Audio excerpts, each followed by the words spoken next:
ओम नमो भगवते वासुदेवाय। देखिए, यह जो प्रसंग है आज का, यह भी अति कल्याणकारी और बड़ा दुर्लभ प्रसंग है। जब युधिष्ठिर ने परीक्षित को कलयुग का समस्त सार समझाया था, युधिष्ठिर ने कहा कि हे परीक्षित, अब हम कलयुग की, जैसे ही कलयुग आएगा उसमें एक घड़ी भी यहाँ पर नहीं रहेंगे। तब जब उस समय आप ही हस्तिनापुर के राजा होगे तो तुम्हारे राज्यकाल में ही कलयुग का प्रवेश होगा। हे पुत्र, इसलिए तुम सावधानी पूर्वक सोच समझकर उसे स्थान देना। यदि तुम हमारे बताए रास्ते पर चले तो दुष्ट कलयुग तुम्हारा कुछ भी बिगाड़ नहीं सकेगा। देखिए, सो ये बातें ध्यान से सुनो। सनातन तुम्हारा आचार है, इसलिए सत्य का पालन व दया तुम्हारा प्रधान धर्म है। सत्य में ही संपूर्ण जगत प्रतिष्ठित है।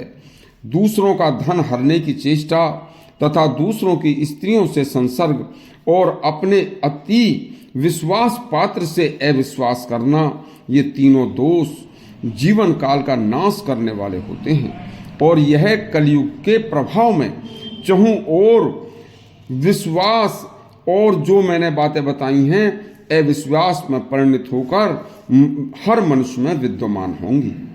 हे परीक्षित, तुम्हारे पूर्वज माता सरस्वती के पुत्र महर्षि व्यास ने भगवान शंकर को प्रणाम करके संपूर्ण सनातन युग धर्म को बताया था। सो तुम ध्यान देकर सुनो। व्यास मुनि ने कहा था, हे पांडुपुत्र युधिष्ठिर, शीघ्र ही घोर कलयुग आने वाला है। इसलिए हे पौत्र, मैं पहले ही भगवान त्रिपुरारी शंकर की नगरी वाराणसी को जा रहा हूँ। हे पौत्र, कलयुग में लोग महापापाचारी व पाप का आचरण करने वाले होंगे तथा वर्ण आश्रम धर्म से रहित हो जाएंगे और केवल पाप रूपी आचरण करने में ही व्यक्ति अपने को बाहुबली समझेगा। जो पाप करेगा उसे वह पाप की श्रेणी में ही नहीं मानेगा। लेकिन हे पौत्र, यदि किसी से कलयुग में भूलवश कोई पाप हो भी जाए तो उसका निदान केवल प्रायश्चित होगा, और यदि व्यक्ति उस पाप के प्रायश्चित के लिए वाराणसी जाकर शंकर भगवान के सामने प्रायश्चित करे तो वह पाप के भार से कुछ मुक्त हो सकता है। देखिए, कलयुग से पहले मनुष्य महात्मा, धार्मिक व सत्यवादी हुआ करते थे तथा अपने सभी कर्मों को, अपने कार्यों को परम धर्म पूर्वक पालन करते हुए निभाते थे, जिससे मनुष्य भय मुक्त हो जाया करता था। इसी तरह से भय मुक्त होकर मनुष्य सतयुग में 1,00,000 वर्ष और त्रेता में 10,000 वर्ष और द्वापर में 1,000 वर्ष तक जीवन जीकर वैकुंठ लोक को जाता था। लेकिन कलयुग में मनुष्य की आयु केवल मात्र अति लघु 100 वर्ष रह जाएगी। वह 100 वर्ष भी ऐसे बीत जाएंगे कि व्यक्ति को पता भी नहीं लगेगा कि मैं कब पैदा हुआ और कब मेरी मृत्यु आ गई। इस इतने छोटे से जीवन काल में भी मनुष्य को पता होते हुए भी अधर्मों में वह लिप्त रहेगा तथा जब इतने छोटे से जीवन काल में वह नहीं समझेगा तो सभी लोग अधर्मी होंगे, सारा संसार भयमुक्त नहीं रहेगा और इस तरह से कुछ न कुछ चिंता हर व्यक्ति को हमेशा लगी रहेगी और उस चिंता के रहते हुए ही एक दिन मृत्यु को प्राप्त हो जाएगा। देखो परीक्षित, आज मैं तुम्हें जो मंत्र बताने जा रहा हूँ वह अति कल्याणकारी है। देखो, सतयुग में ध्यान, त्रेता में ज्ञान, द्वापर में यज्ञ और कलयुग में दान सुखी जीवन का एकमात्र अच्छा साधन होगा। देखिए, सतयुग में ब्रह्म देवता होते थे, त्रेता में सूर्य, द्वापर में भगवान विष्णु और कलयुग में भगवान महेश और शंकर भगवान मुख्य देवता होंगे।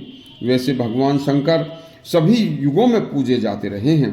हे परीक्षित, सतयुग में सनातन धर्म 4 चरणों वाला था, त्रेता में 3 चरणों वाला रह गया और द्वापर में केवल 2 चरणों वाला स्थापित रह गया था। लेकिन कलयुग में सनातन धर्म और पूरा कलयुग केवल सभी पैरों से रहित होकर केवल सत्ता मात्र में स्थापित रह जाएगा।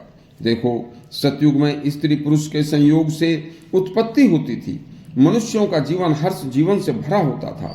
सारी प्रजा सात्विक आनंद से तृप्त रहती थी। उस युग में उत्तम व अधम का कोई भेद नहीं था। सभी व्यक्ति निर्विकार रहते थे। सभी लोग,